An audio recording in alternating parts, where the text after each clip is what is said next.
E në momentin që njeriu ka parasysh mbikëqyrjen e Zotit, e di që Allahu është shef, atëherë prit. E di që do dalë para Zotit, e di që Allahu ka shkatru popuj për shkak të gjinofeve. Atëherë thot prit Allah. Ndalet. Pra çështja e imanit.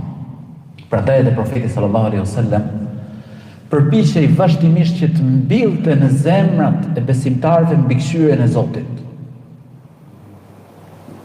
Edhe normal ka shkaqe të shumta që të ndihmojnë me forcu imanin.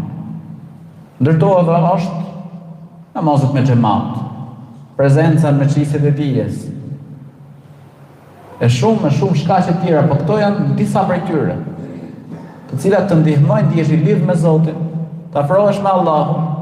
Dhe normal, imani i fortë e bën besimtarin që të ruhet dhe të kujdeset nga punët e këqija, nga veset e këqija.